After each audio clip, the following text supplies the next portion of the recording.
ನಮಸ್ಕಾರ. ಸೊ ನಾನು 2 ದಿವಸ ಆಯಿತು ವಿಡಿಯೋ ಮಾಡಲಿಕ್ಕೆ ಆಗಿರಲಿಲ್ಲ. ಸೊ ಒಂದು ಕೆಲಸ ಇತ್ತು, ಇನ್ನೊಂದು ವ್ಯಾಕ್ಸಿನೇಷನ್ ಕೂಡ ಹಾಕ್ಸಿದ್ದೆ. ಸೊ ಹಂಗಾಗಿ ಸ್ವಲ್ಪ ಲೇಟ್ ಆಗಿದೆ ಕ್ಲಾಸಸ್ ಮಾಡಲಿಕ್ಕೆ. ಇವತ್ತಿಂದ ನಾನು ಕ್ಲಾಸಸ್ನ ಮತ್ತೆ ರೆಗ್ಯುಲರ್ ಆಗಿ ಕ್ಲಾಸಸ್ನ ಮಾಡ್ತಾ ಹೋಗ್ತೀನಿ. ಇಲ್ಲಿ ನಾನು ನಿಮ್ಗೆ ಆಲ್ರೆಡಿ ನಿನ್ನೆ ಕ್ಲಾಸಲ್ಲಿ 2-3 ದಿವಸದ ಕೆಳಗೆ ಒಂದು ಕ್ಲಾಸ್ ಮಾಡಿದಾಗ ನಾನು ನಿಮಗೆ ಹೇಳಿದ್ದೆ, ಸೀರೀಸ್ ಬಗ್ಗೆ ಓದ್ತಾ ಇದ್ವಿ ಲಾಸ್ಟ್ ಕ್ಲಾಸಲ್ಲಿ. ಹೌದಲ್ಲ, ಸೀರೀಸಲ್ಲಿ ಆ ಟಾಪಿಕನ್ನು ಮುಗಿಸಿದ್ದೆ. ಸೊ ಆ ಟಾಪಿಕಲ್ಲಿ ಎರಡು ಥರ ರೀತಿ ನಾನು ಹೇಳಿದ್ದೆ. ಒಂದು ಎನ್ ಸ್ಕ್ವೇರಿಗೆ ರಿಲೇಟೆಡ್ ಅದು, ಇನ್ನೊಂದು ಎನ್ ಕ್ಯೂಬ್ ಸೀರೀಸಿಗೆ ರಿಲೇಟೆಡ್ ಆಗಿರೋದನ್ನು ನಾನು ಆಲ್ರೆಡಿ ಲಾಸ್ಟ್ ಕ್ಲಾಸಲ್ಲಿ ಹೇಳಿದ್ದೆ. ಅದು ಅಷ್ಟು ಹೇಳಿದ್ದು ಬರೀ PC ಎಕ್ಸಾಮ್ಸಿಗೆ ನೋಡಿಕೊಂಡ್ರೆ, PSI ಎಕ್ಸಾಮ್ಸಿಗೆ ನೋಡಿಕೊಂಡ್ರೆ ಸಾಕು. ಅದು ಬಿಟ್ಟು ಇವಾಗ ನಾನು 2ನೇ ಟಾಪಿಕನ್ನು ಸ್ಟಾರ್ಟ್ ಮಾಡ್ತಿದ್ವಿ. ಸೊ ಅದು ಮುಗಿದಿದೆ, ಫಸ್ಟ್ ಯೂನಿಟ್ ಮುಗೀತು. ಸೊ ಅದಾದ್ಮೇಲೆ ಯಾವುದು 2ನೇ ಯೂನಿಟ್ ಅಂದರೆ ಆವ್ರೇಜಸ್ ಅಂತ ಕರಿತೀವಿ. ಅದನ್ನು ನಾವು ಕನ್ನಡದಲ್ಲಿ ಸರಾಸರಿ ಅಂತ ಕರಿತೀವಿ. ಏನಂತ ಕರಿತೀವಿ? ಸರಾಸರಿ ಅಂತ ಕರಿತೀವಿ. ಈ ಯೂನಿಟಲ್ಲಿ ಬರೋದು ಬರೀ 2 ಫಾರ್ಮುಲಾಸ್. ಯೂನಿಟಲ್ಲಿ ಬರೋದು ಕೇವಲ 2 ಫಾರ್ಮುಲಾಸ್. ಸೊ ಒಂದನೇ ಫಾರ್ಮುಲಾ ಯಾವ್ದಪ್ಪ ಅಂತಂದ್ರೆ ಅದ್ರ ಡೆಫಿನೇಷನ್. ಆವ್ರೇಜ್ ಡೆಫಿನೇಷನ್ ಏನು? Average is equal to sum of observations divided by number of observations. Average ಅಂದ್ರೆ ಏನು? Sum of observations divided by number of observations. ಏನ್ ಹಿಂಗಂದ್ರೆ ಅಂತ ಹೇಳಿದ್ರೆ ನಾನು ನಿಮ್ಗೆ ಆಮೇಲೆ ಹೇಳ್ತೀನಿ, ಲೆಕ್ಕಗಳು ಬರಲಿ, ಇದ್ರ ಬಗ್ಗೆ ನೀಟಾಗಿ ನಿಮಗೆ ಅರ್ಥ ಆಗ್ತಾ ಹೋಗ್ತದೆ. ಅದನ್ನ ನಾವು ಕನ್ನಡದಾಗ ಏನಂತ ಕರಿತೀವಿ? ಸರಾಸರಿ ಅಂದ್ರೆ ಒಟ್ಟು ಮೊತ್ತ ಡಿವೈಡೆಡ್ ಬೈ ಒಟ್ಟು ಸಂಖ್ಯೆಗಳು. ಅಂದ್ರೆ ಒಂದು 10 ನಂಬರ್ ಇದಾವೆ ಅಂದ್ರೆ 10 ಕೂಡಿಸ್ಬಿಟ್ಟು ಡಿವೈಡೆಡ್ ಬೈ 10 ಮಾಡಿದರೆ ನಮಗೇನು ಬರುತ್ತೆ? ಸರಾಸರಿ ಬರುತ್ತೆ. ಅರ್ಥ ಆಗ್ತಾ ಇದೆಯಾ? ಸೊ ಇದು ಒಂದು ತುಂಬಾ ಇಂಪಾರ್ಟೆಂಟ್ ಫಾರ್ಮುಲಾ, ಗೊತ್ತಾಗ್ತಾ ಇದೆಯಲ್ಲ? ಸೊ ಇದೊಂದು ತುಂಬಾ ಇಂಪಾರ್ಟೆಂಟ್ ಫಾರ್ಮುಲಾ ಆಗ್ತದೆ. ಸೊ ಇಂಪಾರ್ಟೆಂಟ್ ಫಾರ್ಮುಲಾ, ಇದನ್ನ ನೆನ್ಪಿಟ್ಕೋಬೇಕು. ಇದನ್ನ ಬಿಟ್ಟು ಇನ್ನೊಂದು ಫಾರ್ಮುಲಾ ಇದೆ. ಸೊ ಇದು ಆಲ್ರೆಡಿ ಅರ್ಥ ಆಗಿದೆಯಲ್ಲ, ಆವ್ರೇಜ್ ಅಂದ್ರೆ sum of observations divided by number of observations ಅಂತ ಕರಿತೀವಿ. ಅಥವಾ ಇದಕ್ಕೆ ಇನ್ನೊಂದು ಫಾರ್ಮುಲಾ ಏನು? ಒಟ್ಟು ಮೊತ್ತ ಡಿವೈಡೆಡ್ ಬೈ ಒಟ್ಟು ಸಂಖ್ಯೆಗಳು. ಇದು ಕನ್ನಡದಲ್ಲಿ, ಗೊತ್ತಾಯ್ತಾ? ಸೊ ಇದು ಒಂದು ಫಾರ್ಮುಲಾ. ಆದ್ರೆ ಇನ್ನೊಂದು ಫಾರ್ಮುಲಾ ಇದೆ ನೋಡಿ. ಸೊ ಇನ್ನೊಂದು ಫಾರ್ಮುಲಾ ಏನ್ ಹೇಳುತ್ತೆ ಅಂತಂದ್ರೆ, ಒಬ್ಬ ಮನುಷ್ಯ ಇದ್ದಾನೆ, ಅರ್ಥ ಆಗ್ತಾ ಇದೆಯಾ? ಸೊ ಒಬ್ಬ ಮನುಷ್ಯ ಇದ್ದಾನೆ, ಅವನ ಎಲ್ಲಿದ್ದಾನೆ? ಅವನು P ಅನ್ನುವ ಪ್ಲೇಸ್ ಅಲ್ಲಿ ಇದ್ದಾನೆ. ಯಾವ ಪ್ಲೇಸು? P ಅನ್ನುವ ಒಂದು ಜಾಗದಲ್ಲಿ ಒಬ್ಬ ಮನುಷ್ಯ ಇದ್ದಾನೆ. ಸರಿ, ಅವನೇನ್ ಮಾಡ್ತಾನೆ? P ಇಂದ Q ಅನ್ನೋ ಪ್ಲೇಸಿಗೆ ಹೋಗ್ತಾನೆ. ಏನ್ ಮಾಡ್ತಾನೆ ಮನುಷ್ಯ? P ಅನ್ನೋ ಪ್ಲೇಸ್ ಇಂದ Q ಅನ್ನೋ ಪ್ಲೇಸಿಗೆ ಹೋಗ್ತಾನೆ. ಎಷ್ಟು ಡಿಸ್ಟೆನ್ಸ್, ಎಷ್ಟು ಕಿಲೋಮೀಟರ್ ಇದೆ ಇವೆರಡರ ಮಧ್ಯೆ? ಸೊ X ಕಿಲೋಮೀಟರ್ ಇದೆ. ಅರ್ಥ ಆಗ್ತಾ ಇದೆಯಾ? ಸೊ P ಅನ್ನೋ ಒಬ್ಬ ಮನುಷ್ಯ P ಅನ್ನೋ ಪ್ಲೇಸ್ ಇಂದ Q ಅನ್ನೋ ಪ್ಲೇಸಿಗೆ ಹೋಗ್ತಾನೆ. ಅರ್ಥ ಆಗ್ತಾ ಇದೆಯಾ? ಸೊ ಈ ಪ್ಲೇಸ್ ಗಳ ಮಧ್ಯೆ ಇರುವ ಡಿಸ್ಟೆನ್ಸ್ ಎಷ್ಟಿದೆ ಅಂದ್ರೆ X ಕಿಲೋಮೀಟರ್. ಈ X ಕಿಲೋಮೀಟರ್ ನ ಎಷ್ಟಲ್ಲಿ ರೀಚ್ ಆಗ್ತಾನೆ ಅಂದ್ರೆ 1 ತಾಸಲ್ಲಿ ರೀಚ್ ಆಗ್ತಾನೆ. ಅರ್ಥ ಆಗ್ತಾ ಇದೆಯಾ ಹೇಳೋದು? ಸೊ ಒಬ್ಬ ಮನುಷ್ಯ P ಅನ್ನೋ ಪ್ಲೇಸ್ ಇಂದ Q ಅನ್ನೋ ಪ್ಲೇಸಿಗೆ ಹೋಗ್ತಾ ಇದ್ದಾನೆ. ಅರ್ಥ ಆಯ್ತಾ? ಸೊ ಅವೆರಡರ ಮಧ್ಯೆ ಇರೋ ಡಿಸ್ಟೆನ್ಸ್ ಎಷ್ಟಪ್ಪ ಅಂತಂದ್ರೆ X ಕಿಲೋಮೀಟರ್ ಅಂತ ತಗೊಳ್ಳೋಣ. ಸೊ ಈ X ಕಿಲೋಮೀಟರ್ ನ ಅವನು ಎಷ್ಟು ತಾಸಲ್ಲಿ ರೀಚ್ ಆಗ್ತಾ ಇದ್ದಾನೆ ಅಂದ್ರೆ 1 ತಾಸಲ್ಲಿ ರೀಚ್ ಆಗ್ತಾ ಇದ್ದಾನೆ. ಸೊ ಅದಕ್ಕೆ ನಾನು ಏನ್ ಬರ್ದಿದ್ದೀನಿ? ಕಿಲೋಮೀಟರ್ ಪರ್ ಅವರ್ ಅಂತ ಬರ್ದಿದ್ದೀನಿ. ಗೊತ್ತಾಗ್ತಾ ಇದೆಯಾ?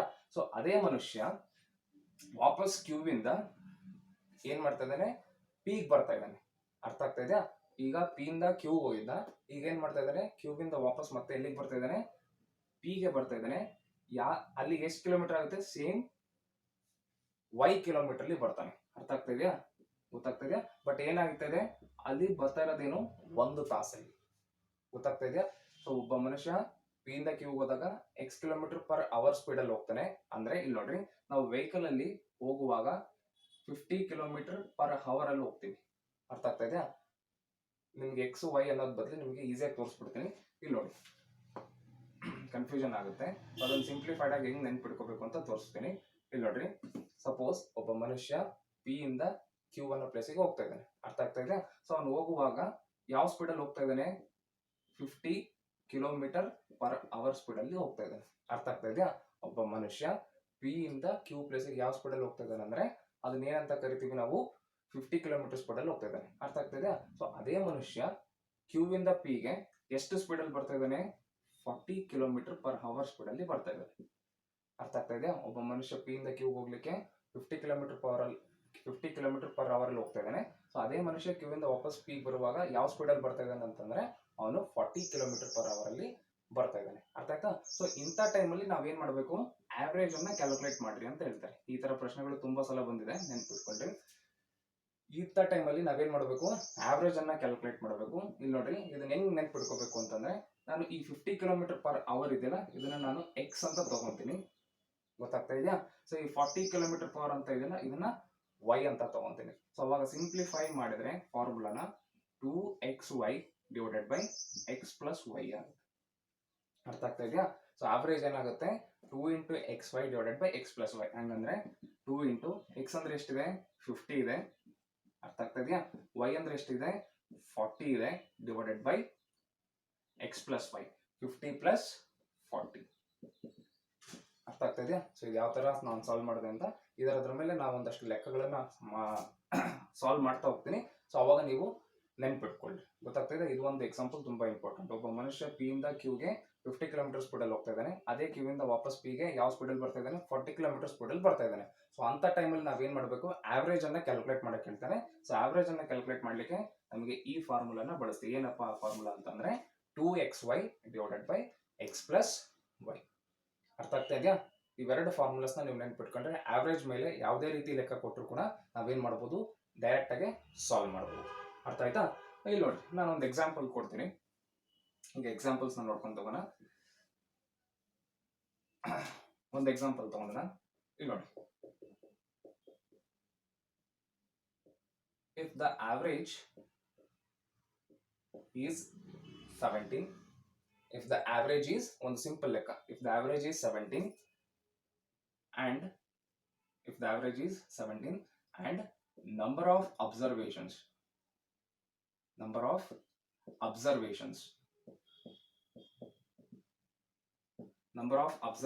is 10. ಅರ್ಥ ಆಗ್ತಾ ಇದೆಯಾ? ಸರಾಸರಿ ಎಷ್ಟು ಕೊಟ್ಟಿದ್ದಾರೆ 17 ಕೊಟ್ಟಿದ್ದಾರೆ. ನಂಬರ್ ಆಫ್ ಅಬ್ಸರ್ವೇಷನ್ಸ್ ಅಂದ್ರೆ ಒಂದೇ, ಒಟ್ಟು ಸಂಖ್ಯೆಗಳಂದ್ರೂ ಕೂಡ ಒಂದೇ. ಎಷ್ಟು ಕೊಟ್ಟಿದ್ದಾರೆ 10 ಕೊಟ್ಟಿದ್ದಾರೆ, ಹೌದಲ್ವಾ? ಸೊ ಇದಕ್ಕೆ ಏನ್ ಕ್ಯಾಲ್ಕುಲೇಟ್ ಮಾಡ್ಬೇಕಂತೆ, ಕ್ಯಾಲ್ಕುಲೇಟ್ ಸಮ್ ಆಫ್ ಅಬ್ಸರ್ವೇಷನ್ಸ್. ಏನ್ ಕ್ಯಾಲ್ಕುಲೇಟ್ ಮಾಡ್ಬೇಕಂತೆ, ಸಮ್ ಆಫ್ ಅಬ್ಸರ್ವೇಷನ್ಸ್ ಅಂದ್ರೆ ಒಟ್ಟು ಮೊತ್ತವನ್ನ ನಾವು ಕ್ಯಾಲ್ಕುಲೇಟ್ ಮಾಡ್ಬೇಕು. ಇದಕ್ಕೆ ನಮ್ಗೆ ಆಲ್ರೆಡಿ ಫಾರ್ಮುಲಾ ಇದೆ ಅಲ್ವಾ? ಏನ್ formula, average is equal to ಏನಿದೆ formula, sum of observations divided by ಏನಿದೆ, sum of observations divided by total number of observations. ಏನಿದೆ ಇದು, ಟೋಟಲ್ ನಂಬರ್ ಆಫ್ ಅಬ್ಸರ್ವೇಷನ್ಸ್. ಅರ್ಥ ಆಗ್ತಾ ಇದೆಯಾ? ಇಲ್ಲಿ ನೋಡ್ರಿ, ಲೆಕ್ಕ ಏನ್ ಕೊಟ್ಟಿದ್ದಾರೆ, ಇಫ್ ದ ಆವರೇಜ್ ಈಸ್ 17 ಕಾಣಿಸ್ತಾ ಇದೆಯಾ, ಅಂಡ್ ನಂಬರ್ ಆಫ್ ಅಬ್ಸರ್ವೇಷನ್ಸ್ ಎಷ್ಟು ಕೊಟ್ಟಿದ್ದಾರೆ 10 ಕೊಟ್ಟಿದ್ದಾರೆ. Calculate the sum of observations ಅಂದ್ರೆ ಇದನ್ನ ಕೊಟ್ಟಿದ್ದಾರೆ, ಆವರೇಜ್ ಕೊಟ್ಟಿದ್ದಾರೆ, ಸಮ್ ನಂಬರ್ ಆಫ್ ಅಬ್ಸರ್ವೇಷನ್ಸ್ ಅನ್ನ ಕೊಟ್ಟಿದ್ದಾರೆ. ನಾವೇನ್ ಕ್ಯಾಲ್ಕುಲೇಟ್ ಮಾಡಬೇಕು, ಈ ವ್ಯಾಲ್ಯೂವನ್ನ ಕ್ಯಾಲ್ಕುಲೇಟ್ ಮಾಡಬೇಕು. ಅರ್ಥ ಆಗ್ತಾ ಇದೆಯಾ? ಇಲ್ಲಿ ನೋಡ್ರಿ, ಸೊ ಇದನ್ನ ನಾವು ಕ್ರಾಸ್ ಮಲ್ಟಿಪ್ಲೈ ಮಾಡೋದು ಗೊತ್ತಲ್ಲ, ಇದನ್ನ ಇದ್ರ ಜೊತೆ ಮಲ್ಟಿಪ್ಲೈ ಮಾಡಬಹುದು, ಇದನ್ನ ಇದ್ರ ಜೊತೆ ಮಲ್ಟಿಪ್ಲೈ ಮಾಡಬಹುದು. ಇಲ್ಲಿ ಏನು ಇಲ್ಲ ಅಂದ್ರೆ ಏನಿರುತ್ತೆ 1 ಇರುತ್ತೆ. ಸೊ ಅವಾಗ ನೋಡಿ, sum of observations is equal to ಏನಾಗುತ್ತೆ, average into total number of observations. ಏನಾಯ್ತು, ಟೋಟಲ್ ನಂಬರ್ ಆಫ್ ಅಬ್ಸರ್ವೇಷನ್ಸ್. ಇದನ್ನ ನಾನೇನ್ ಮಾಡಿದ್ದೀನಿ, ಕ್ರಾಸ್ ಮಲ್ಟಿಪ್ಲಿಕೇಶನ್ ಮಾಡಿದ್ದೀನಿ. ಅರ್ಥ ಆಗ್ತಾ ಇದೆ? ಏನ್ ಮಾಡಿದ್ದೀನಿ, ಕ್ರಾಸ್ ಮಲ್ಟಿಪ್ಲಿಕೇಶನ್ ಅನ್ನ ಮಾಡಿದ್ದೀನಿ. ಸೊ ಕ್ರಾಸ್ ಮಲ್ಟಿಪ್ಲಿಕೇಶನ್ ಮಾಡಿದಾಗ ಏನ್ ಬಂತು, sum of observations is equal to average into total number of ಏನಾಯ್ತು, ಅಬ್ಸರ್ವೇಷನ್ಸ್ ಆಯ್ತು. ಸೊ ಆವರೇಜ್ ಎಷ್ಟು ಕೊಟ್ಟಿದ್ದಾರೆ 17 ಕೊಟ್ಟಿದ್ದಾರೆ. ಅರ್ಥ ಆಗ್ತಾ ಇದೆಯಾ? ಸೊ 17 ಕೊಟ್ಟಿದ್ದಾರೆ. ಟೋಟಲ್ ನಂಬರ್ ಆಫ್ ಅಬ್ಸರ್ವೇಷನ್ಸ್ ಎಷ್ಟು ಕೊಟ್ಟಿದ್ದಾರೆ 10 ಕೊಟ್ಟಿದ್ದಾರೆ. ಗೊತ್ತಾಯ್ತಲ್ಲ? So total number of observations ಎಷ್ಟು ಕೊಟ್ಟಿದ್ದಾರೆ 10 ಕೊಟ್ಟಿದ್ದಾರೆ. ಸೊ ಮಲ್ಟಿಪ್ಲೈ ಮಾಡಿದ್ರೆ ನಿಮ್ಗೆ ಎಷ್ಟು ಬಂತು, 170 ಬಂತು. ಏನಿದು, ಸಮ್ ಆಫ್ ಅಬ್ಸರ್ವೇಷನ್ಸ್. ಗೊತ್ತಾಗ್ತಾ ಇದೆಯಾ? ಸೊ ಏನಾಯ್ತು, ಇದು ಸಮ್ ಆಫ್ ಅಬ್ಸರ್ವೇಷನ್ಸ್. ಈಸಿ ಇದೆಯಲ್ಲ, ಸಾಲ್ವ್ ಮಾಡಬಹುದಾ? ಸೊ ಸಮ್ ಆಫ್ ಅಬ್ಸರ್ವೇಷನ್ಸ್ ಅಂದ್ರೆ ಏನಂತ ಹೇಳಿದ್ದೆ ನಾನು ನಿಮಗೆ, ಒಟ್ಟು ಮೊತ್ತಗಳು. ಅರ್ಥ ಆಯ್ತಾ? ಒಟ್ಟು ಮೊತ್ತ ಎಷ್ಟಿದೆ 170 ಇದೆ. ಅರ್ಥ ಆಗ್ತಾ ಇದೆಯಾ? ಇದು ತುಂಬಾ ಇಂಪಾರ್ಟೆಂಟ್ ಲೆಕ್ಕ, ನೆನ್ಪಿಟ್ಕೊಳ್ರಿ. ಇಷ್ಟೇ ಸಿಂಪಲ್ ಆಗಿರುತ್ತೆ, ಸಾಲ್ವ್ ಮಾಡಬಹುದು. ಗೊತ್ತಾಯ್ತಾ? Average is 17 and number of observations ಎಷ್ಟು ಕೊಟ್ಟಿದ್ದಾರೆ 10 ಕೊಟ್ಟಿದ್ದಾರೆ. ಕ್ಯಾಲ್ಕುಲೇಟ್ ಸಮ್ ಆಫ್ ಅಬ್ಸರ್ವೇಷನ್ಸ್ ಅಂತ ಹೇಳಿದ್ದಾರೆ. ಇದು ಸಮ್ ಆಫ್ ಅಬ್ಸರ್ವೇಷನ್ಸ್ ಅನ್ನ ನಾವೇನ್ ಮಾಡಬೇಕು, ಕ್ಯಾಲ್ಕುಲೇಟ್ ಮಾಡಬೇಕು. ಸೊ ಸಮ್ ಆಫ್ ಅಬ್ಸರ್ವೇಷನ್ ನಾನು ಏನ್ ಮಾಡಿದೆ, ಫಾರ್ಮುಲಾ ಬರ್ಕೊಂಡಿದ್ದೀನಿ. ಏನ್ ಫಾರ್ಮುಲಾ ಇದು, ಮೇನ್ ಫಾರ್ಮುಲಾ ಅಲ್ಲ. Average is equal to sum of observations divided by total number of observations ಅಂತ ಬರ್ಕೊಂಡೆ. ಅದಾದ್ಮೇಲೆ ಏನ್ ಮಾಡಿದೆ, ಕ್ರಾಸ್ ಮಲ್ಟಿಪ್ಲೈ ಮಾಡಿದೆ. ಕ್ರಾಸ್ ಮಲ್ಟಿಪ್ಲೈ ಮಾಡಿದಾಗ ಈ ತರ ಫಾರ್ಮುಲಾ ಬಂತು. ಆಮೇಲೆ ಅದು ಕೊಟ್ಟರ ವ್ಯಾಲ್ಯೂಸ್ ನ ಸಬ್ಸ್ಟಿಟ್ಯೂಷನ್ ಮಾಡಿದ್ದೀನಿ. ಸೊ ನನಗೇನ್ ಬಂತು, ಕೊನೆಗೆ ಇದ್ರ ಟೋಟಲ್ ವ್ಯಾಲ್ಯೂ ಬಂತು. ಅರ್ಥ ಆಗ್ತಾ ಇದೆಯಾ? ಗೊತ್ತಾಗ್ತಾ ಇದೆಯಲ್ಲ? ಸೊ ಇದಿಷ್ಟು ತುಂಬಾ ಸಿಂಪಲ್ ಇರುತ್ತೆ. ಈ ಈ ತರ ನೀವೇನ್ ಮಾಡಬೇಕು, ಲೆಕ್ಕನ ಸಾಲ್ವ್ ಮಾಡಬೇಕು. ಗೊತ್ತಾಗ್ತಾ ಇದೆಯಾ? ಸೊ ಈ ತರ ಇನ್ನೊಂದು, ಇದು ಇಂಗ್ಲಿಷ್ ಅಲ್ಲಿ ಹೇಳಿದ್ದೀನಿ, ಇನ್ನೊಂದು ಮುಂಚೆ ಆಮೇಲೆ ಕನ್ನಡದಲ್ಲಿ ಹೇಳ್ತೀನಿ. ಅರ್ಥ ಆಗ್ತಾ ಇದೆಯಾ? ಇಲ್ಲಿ ನೋಡಿ,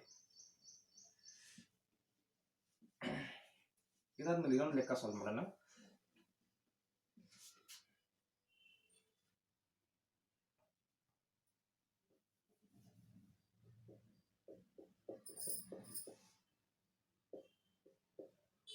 Find the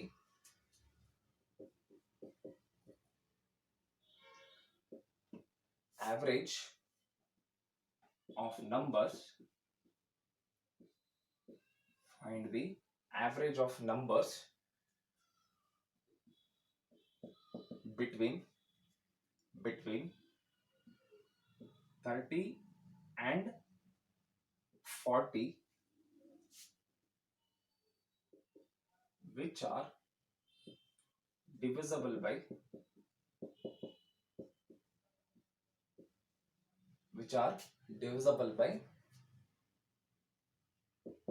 3.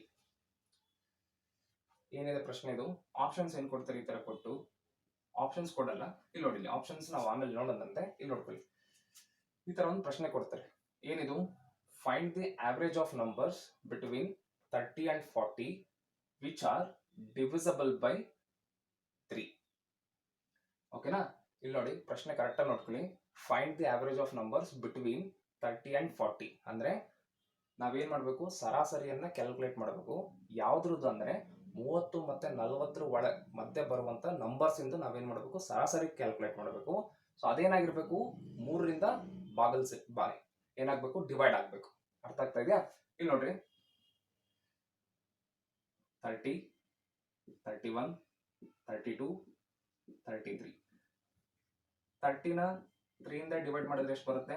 10 ಬರುತ್ತೆ. ಹೌದಾ? ಸೊ ಇದು ಡಿವೈಡ್ ಆಗುತ್ತೆ. ಅರ್ಥ ಆಗ್ತಾ ಇದೆಯಾ? 31 ಇಂದ 3ಯಿಂದ ಡಿವೈಡ್ ಆಗುತ್ತಾ? ಇಲ್ಲ. 32 3ಯಿಂದ ಡಿವೈಡ್ ಆಗುತ್ತಾ? ಇಲ್ಲ. 33 3ಯಿಂದ ಡಿವೈಡ್ ಆಗುತ್ತಾ? ಆಗುತ್ತೆ. ಸೊ ಏನಾಗುತ್ತೆ? 11 ಆಯ್ತು. ಅದೇ ತರ 34 ನೋಡಿ, 3ಯಿಂದ ಡಿವೈಡ್ ಆಗುತ್ತಾ? ಇಲ್ಲ. ಸೊ 35 3ಯಿಂದ ಡಿವೈಡ್ ಆಗುತ್ತಾ? ಇಲ್ಲ. ಸೊ 36 3ಯಿಂದ ಡಿವೈಡ್ ಆಗುತ್ತಾ? ಆಗುತ್ತೆ. ಎಷ್ಟು ಬರುತ್ತೆ? 12 ಬರುತ್ತೆ. ಹೌದಾ? ಸೊ ಅದೇ ತರ 37 3ಯಿಂದ ಡಿವೈಡ್ ಆಗುತ್ತಾ? ಇಲ್ಲ. 38 3ಯಿಂದ ಡಿವೈಡ್ ಆಗುತ್ತಾ? ಇಲ್ಲ. ನೆಕ್ಸ್ಟ್ 39 ನೋಡಿ, 3ಯಿಂದ ಡಿವೈಡ್ ಆಗುತ್ತಾ? ಆಗುತ್ತೆ. ಹೌದಾ? ಸೊ ನೆಕ್ಸ್ಟ್ ಲಾಸ್ಟ್ ಒನ್ ಯಾವುದು? 43ಯಿಂದ ಡಿವೈಡ್ ಆಗುತ್ತಾ? ಆಗಲ್ಲ. ಇದು ಅರ್ಥ ಆಯ್ತಾ ನಾನು ಹೇಳಿದ್ದು ಏನ್ ಪ್ರಶ್ನೆ? ನಾವು 30 ಮತ್ತೆ 40 ಮಧ್ಯೆ ಬರುವಂತಹ ನಂಬರ್ಸ್ ಗಳ ಆವರೇಜ್ ಅನ್ನ ಕ್ಯಾಲ್ಕುಲೇಟ್ ಮಾಡಬೇಕು. ಆ ನಂಬರ್ ಏನಾಗಿರ್ಬೇಕು ಅಂತಂದ್ರೆ 3ಯಿಂದ ಡಿವೈಡ್ ಆಗಬೇಕು. ಅರ್ಥ ಆಗ್ತಾ ಇದೆಯಾ? ಕೇಳಿಸ್ತಾ? ಏನು? Average of numbers between 30 and 40 which are divisible by 3 ಅಂದ್ರೆ 30 ಮತ್ತೆ 40 ಮಧ್ಯೆ ಬರುವಂತ ನಂಬರ್ಸ್ ಗಳನ್ನ ನಾನೇನ್ ಮಾಡಬೇಕು, ತಗೋಬೇಕು, ಕನ್ಸಿಡರ್ ಮಾಡಬೇಕು.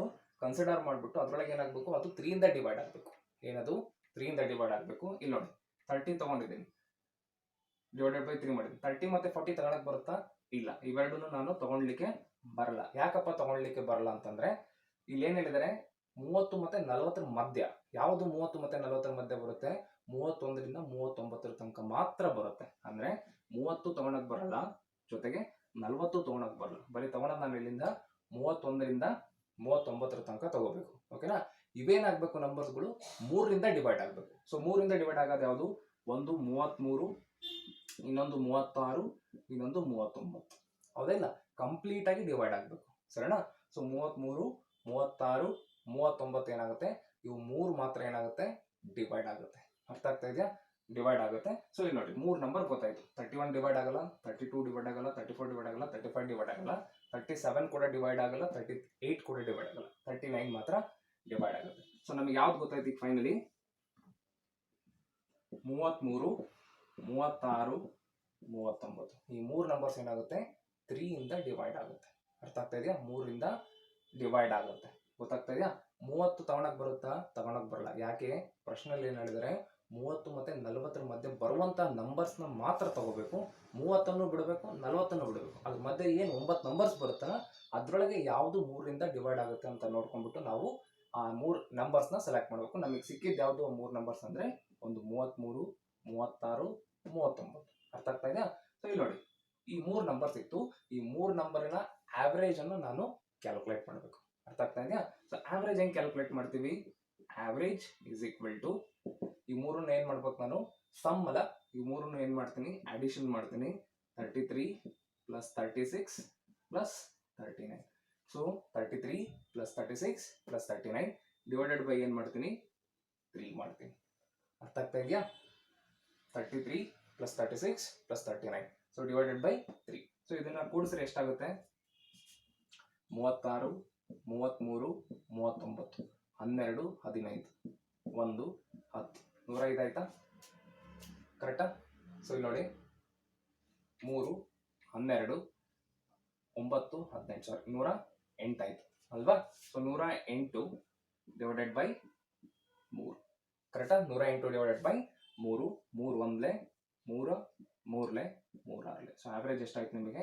36 ಆಯ್ತು. ಅರ್ಥ ಆಯ್ತಾ ಇದು ಪ್ರಶ್ನೆ? ಸೊ ಆವರೇಜ್ ಎಷ್ಟು ಬಂತು ನಿಮಗೆ? 36 ಬಂತು. ಏನ್ ಕೇಳಿದರೆ? Find the average of numbers between 30 and 40. 30 ಮತ್ತೆ 40 ಮಧ್ಯೆ ಬರುವಂತಹ ನಂಬರ್ಸ್. 30 ಮತ್ತೆ 40 ಮಧ್ಯೆ ಬರುವಂತಹ ನಂಬರ್ಸ್ ಯಾವ್ದಪ್ಪ ಅಂತಂದ್ರೆ 31ರಿಂದ 39. ಅರ್ಥ ಆಯ್ತಾ? 31ರಿಂದ 39. ಈ 31ರಿಂದ 39 ಏನ್ ನಂಬರ್ಸ್ ಬರುತ್ತಲ್ಲ ಆ ನಂಬರ್ಸ್ ಅನ್ನ ಎದರಿಂದ ಡಿವೈಡ್ ಆಗ್ಬೇಕು? ಅವು 3 ಇಂದ ಕಂಪ್ಲೀಟ್ ಆಗಿ ಡಿವೈಡ್ ಆಗ್ಬೇಕು. ಸೊ 3 ಇಂದ ಕಂಪ್ಲೀಟ್ ಆಗಿ ಡಿವೈಡ್ ಆಗೋದು ಯಾವ್ದಪ್ಪ ಅಂದ್ರೆ 33 ಒಂದು ಕಂಪ್ಲೀಟ್ ಆಗಿ ಡಿವೈಡ್ ಆಗುತ್ತೆ, 36 ಒಂದು ಕಂಪ್ಲೀಟ್ ಆಗಿ ಡಿವೈಡ್ ಆಗುತ್ತೆ, 39 ಒಂದು ಏನಾಗುತ್ತೆ? ಕಂಪ್ಲೀಟ್ ಆಗಿ ಡಿವೈಡ್ ಆಗುತ್ತೆ. ಸೊ ಈ 3 ನಂಬರ್ ನಮಗೆ ಸಿಗ್ತದೆ. ಸೊ ಈ 3 ನಂಬರ್ ನಾನು ಏನ್ ಮಾಡಿದೆ? ಅಡಿಷನ್ ಮಾಡಿದೆ, ಡಿವೈಡೆಡ್ ಬೈ 3 ಮಾಡಿದೆ. ಸೊ ನನಗೆ ಫೈನಲಿ ಏನ್ ಬಂತು? ಆನ್ಸರು 36 ಬಂತು. ಓಕೆನಾ? ಎಕ್ಸಾಮ್ ಅಲ್ಲಿ ಇಷ್ಟೇ ಸಿಂಪಲ್ ಆಗಿ ಪ್ರಶ್ನೆಗಳನ್ನ ಕೇಳ್ತಾ ಹೋಗ್ತಾರೆ. ಗೊತ್ತಾಗ್ತಾ ಇದೆ? ಅರ್ಥ ಆಗ್ತಾ ಇದೆಯಲ್ಲ? ಸೊ ಇದು ಮೋಸ್ಟ್ ಇಂಪಾರ್ಟೆಂಟ್ ಲೆಕ್ಕ. ಓಕೆನಾ? ಅರ್ಥ ಆಗ್ತಾ ಇದೆಯಾ? ಇಲ್ಲಿ ನೋಡಿ, ಈಗ ಇನ್ನೊಂದು ಲೆಕ್ಕ ತಗೊಂತೀನಿ ನೋಡಿ. ಇದೇ ತರ ಒಂದು ಎಕ್ಸಾಂಪಲ್ ಕೊಡ್ತೀನಿ ನೋಡಿ. ಇದೇ ಪ್ರಶ್ನೆನೆ ಕನ್ಸಿಡರ್ ಮಾಡೋಣ. Find the average, find the average of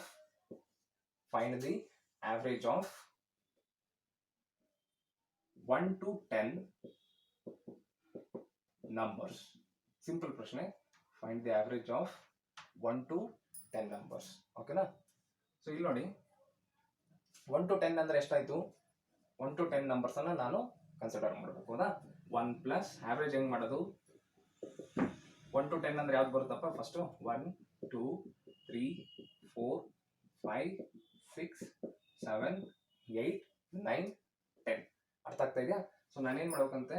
1ರಿಂದ 10 ತನಕ ನಂಬರ್ ಅನ್ನ ಕನ್ಸಿಡರ್ ಮಾಡಿ ಈ 10 ನಂಬರ್ದು ಏನ್ ಮಾಡ್ಬೇಕಂತೆ? ಆವರೇಜ್ ಅನ್ನ ತೆಗಿಬೇಕು. ಅರ್ಥ ಆಯ್ತಾ? ಸೊ 1ರಿಂದ 10 ಎಷ್ಟು ಬರ್ತವೆ? 10 ನಂಬರ್ ಬರ್ತವೆ. ಇಲ್ಲಿ ನೋಡ್ರಿ 1 plus 2 plus 3 plus 4 plus 5 plus 6 plus 7 plus 8 plus 9 plus 10 divided by ಎಷ್ಟಾಯ್ತು? 10. ಹೌದಾ ಇಲ್ಲ? ಸೊ ಸಮ್ ಅಂದ್ರೆ ಅಡಿಷನ್, ಎಲ್ಲಾ ನಂಬರ್ಗಳನ್ನ ಆಡ್ ಮಾಡಿದೆ. ಸೊ ಡಿವೈಡೆಡ್ ಬೈ ಎಷ್ಟು ನಂಬರ್ ಅದಾವೆ? 1 2 3 4 5 6 7 8 9 10 ನಂಬರ್ ಅದಾವೆ. 10ರಿಂದ ಡಿವೈಡ್ ಮಾಡ್ತೇನೆ. ಇಲ್ಲಿ ನೋಡ್ರಿ, ಈಗೇನ್ ಮಾಡೋದು? ಅಡಿಷನ್ ಮಾಡ್ರಿ. 1 ಪ್ಲಸ್ 2 3 3 ಪ್ಲಸ್ 3 6 10 15 21 28 36 45 55.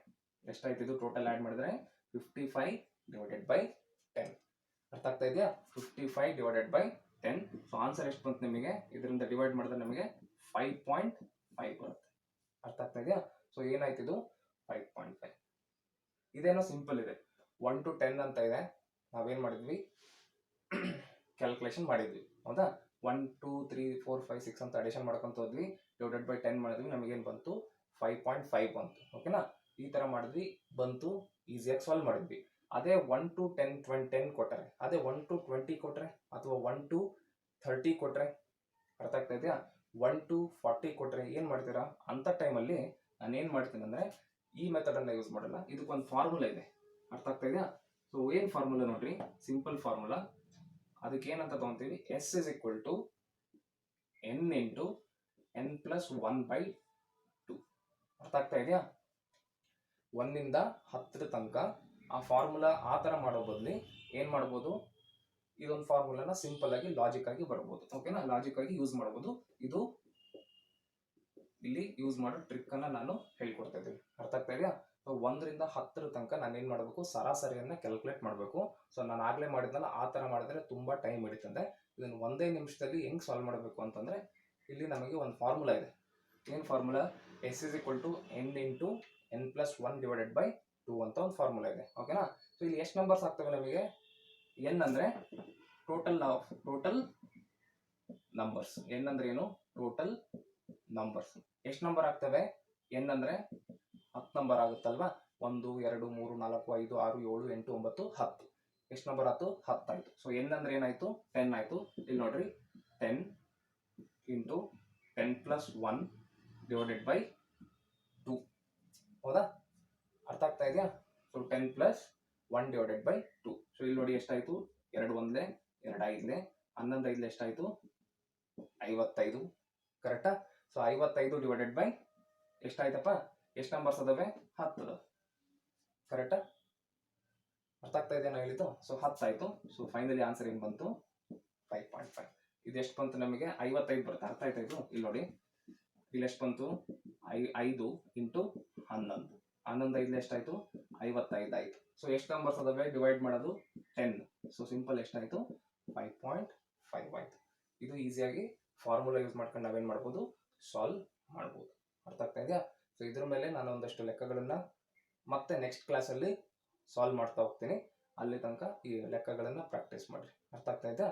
ಮತ್ತೆ ನಾಳೆ ಕ್ಲಾಸ್ ಮಾಡ್ತೀನಿ. ಇನ್ಮೇಲೆ ಡೈಲಿ ಕ್ಲಾಸ್ ಮಾಡ್ತೀನಿ. ಅರ್ಥ ಆಗ್ತಿದೆಯಾ? ಇನ್ಮೇಲೆ ಡೈಲಿ ಕ್ಲಾಸ್ ಮಾಡ್ತೀನಿ. ಪ್ರತಿ ದಿವಸ ಇದ್ರ ಮೇಲೆ ಒಂದು 4-5 ಲೆಕ್ಕಗಳನ್ನು ಸಾಲ್ವ್ ಮಾಡ್ತಾ ಹೋಗ್ತೀನಿ. ಇನ್ನು ತುಂಬ ಶಾರ್ಟ್ ಕಟ್ಸ್ಗಳನ್ನ ನಾನು ಹೇಳ್ಕೊಡ್ತಾ ಹೋಗ್ತೀನಿ. ಆ ಶಾರ್ಟ್ ಕಟ್ಗಳನ್ನ ನೀವು ನೆನ್ಪಿಟ್ಕೊಳ್ರಿ. ಅರ್ಥ ಆಗ್ತಾ ಇದೆಯಾ?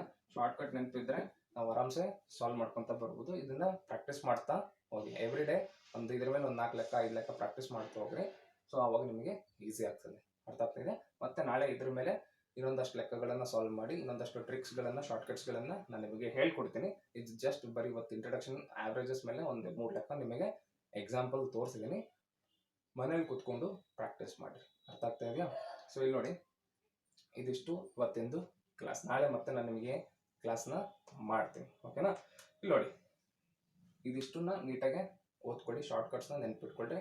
ಫಾರ್ಮುಲಾಸ್ನ ಒಂದು ಕಡೆ ಲಿಸ್ಟ್ ಮಾಡ್ಕೊತ ಬನ್ನಿ. ಗೊತ್ತಾಯ್ತಲ್ಲ? ಓಕೆ, ಸರಿ. ಈ ವಿಡಿಯೋನ ಇಷ್ಟ ಆದರೆ ಲೈಕ್ ಮಾಡಿ, ಸಬ್ಸ್ಕ್ರೈಬ್ ಮಾಡಿ, ಮತ್ತು ಶೇರ್ ಮಾಡಿ. ಪಕ್ಕದಲ್ಲಿರೋ ಬೆಲ್ ಬಟನ್ನ ಒತ್ತಿ. ಅರ್ಥ ಆಯ್ತಲ್ಲ? Okay, thank you.